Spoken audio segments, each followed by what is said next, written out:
Hello, today I have a Martin RS485 DMX Opto Isolator, often called an Opto by the industry, that's definitely not working correctly. So I'm going to do a failure analysis and try to repair it. Before that though, what is this thing and why do you need one? Also, flashing light warning, there's going to be plenty of that. So yeah, another person dropped off some broken gear and I'm going to fix it. I'm talking about DMX 512, which is a control protocol for lighting devices first standardized in 1986, which continues to be revised by the Entertainment Services and Technology Association. Like MIDI, which was released in 1983, the DMX protocol is simple, but flexible enough to continue to be adopted and adapted decades after its introduction. Even as lighting fixtures have become much more complex, it's still in very wide use today. So join me as I go into some of the DMX protocols and attempt to repair this product. It's going to be the capacitors, isn't it? It's always the capacitors. Not really, but you know. Special thanks to my patrons and channel supporters.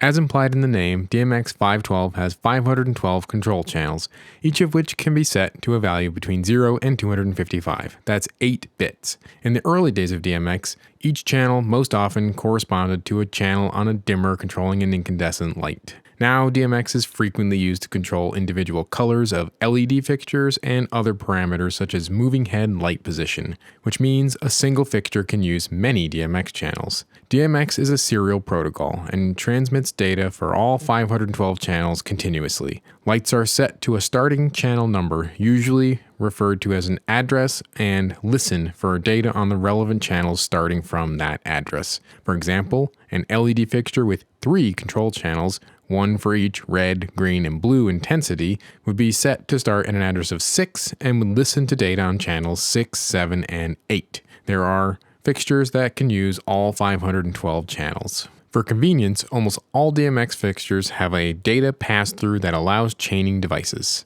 so you don't need to run a cable to every fixture individually from your control board.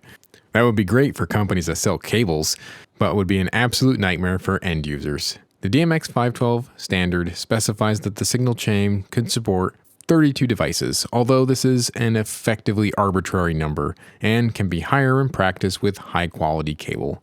For long device chains, it is often necessary to use a DMX terminator, which is just a 120 ohm resistor. This helps prevent signal artifacts. When you have a single DMX output and need to get your signal to lights that are far apart in your venue, you have two options. Wire them in one signal chain, or split the signal output from the controller into 2 separate outputs that receive the same data but are cabled independently. This doesn't just have to be in a venue, this is often used in commercial installations as well. DMX splitters take a signal input and then output the signal on multiple isolated ports using optical isolators. These splitters are commonly known as optos. DMX opto isolators and splitters ensure that the signal issues on one port do not propagate to the other outputs. For example, signal reflections from an improperly terminated chain on one output will not corrupt the signal going to another output. At least that is how they are supposed to work. I tried to use this particular one recently and found that it was definitely broken. So now it's time to see what went wrong and see if I can fix it. At least some of you are already guessing which type of component was at the core of this fault, and you're probably right. This is a Martin RS485 that's around 20 something years old. It has one input, a non-isolated pass-through that's directly wired, and 4 opto-isolated outputs. It's 3-pin, so technically not DMX, which is supposed to be 5-pin, but it is RS485 signaling compatible. The first issue with this device is that it doesn't turn on at all anymore. It did for a period of time. It doesn't consume any power at all, and this is likely a blown fuse. But fuses don't blow for no reason. I have a current limited AC lab power supply, so I can bring this up in a safe manner to see what's going on. You don't just want to plug this into the wall. So after getting it all apart, the fuse is definitely toast. It's a 125 milliamp fuse, which is probably a bit underrated based on the markings on the case, but all I have is a 1 amp fuse, so that's going in. Remember, I can limit the current with my lab power supply. So after turning it on, oh yeah, No, that's not right at all.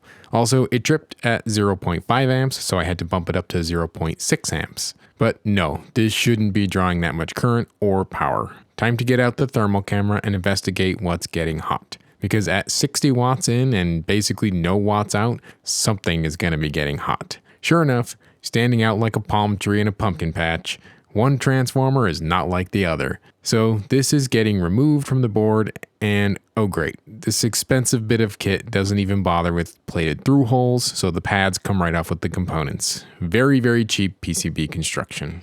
Well, since I'm here, I should go over some of the components in this thing. The bottom side of the circuit board is only printed circuit board traces, green because of the solder mask, and the holes where the pins for the components poke through the board. No obvious burn marks or issues here. On the top side, this is where all the business is happening. Of course, there is a full bridge rectifier, 5 of them in this case, 5 of lots of things.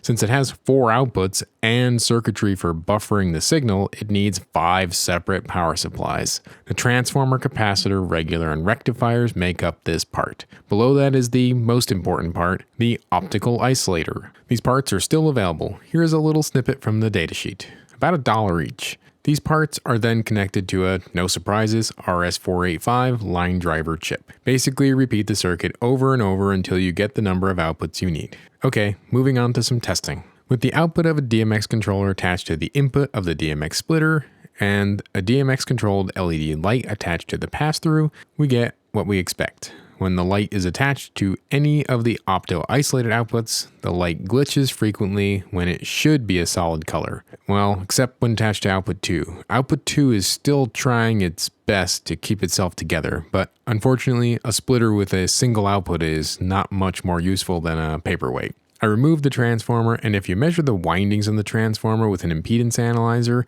nothing fancy here, but good enough to show what's going on, and it looks like the 2 primary windings of the transformer are fine.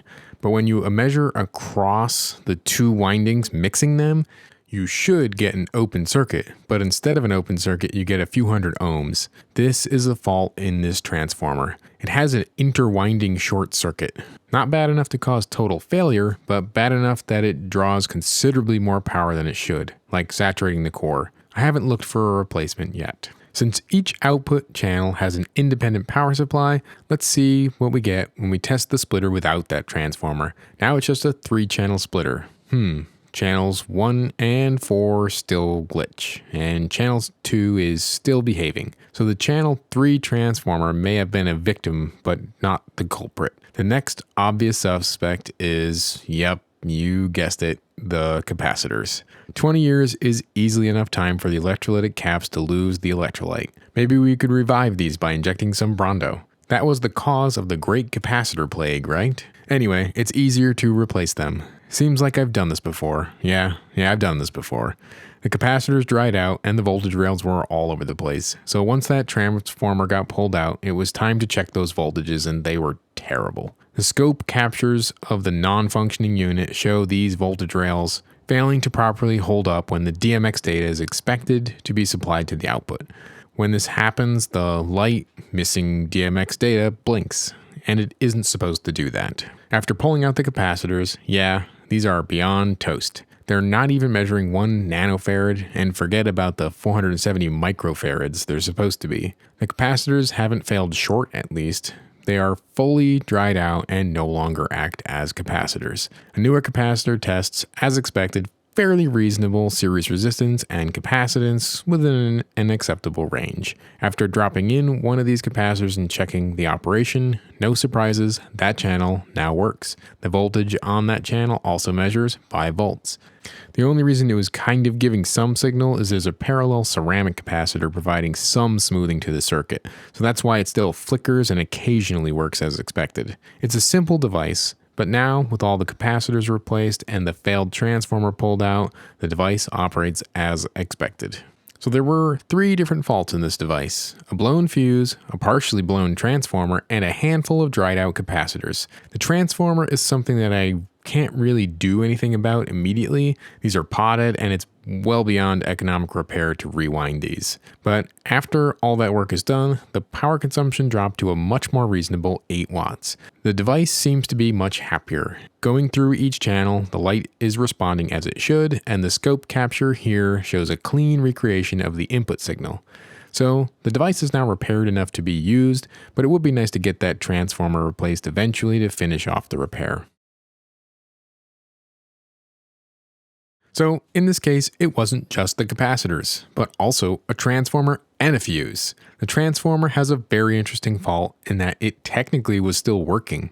It had an internal short layer to layer, and since it was operating on 115 volts AC, the two windings are in parallel with each other, and this internal short made the one core much shorter of a winding than it should have been, and this caused the impedance to drop to a much lower value and the transformer to consume a ton of power. This extra power was notable on initial plug-in and immediate heating showing in the thermal image. I don't have one of these transformers laying around, so that transformer was pulled and the device is missing a channel going forward. Of course, the actual fault then appeared on the data lines, which was in fact caused by the capacitors being so dry they barely even registered as capacitors.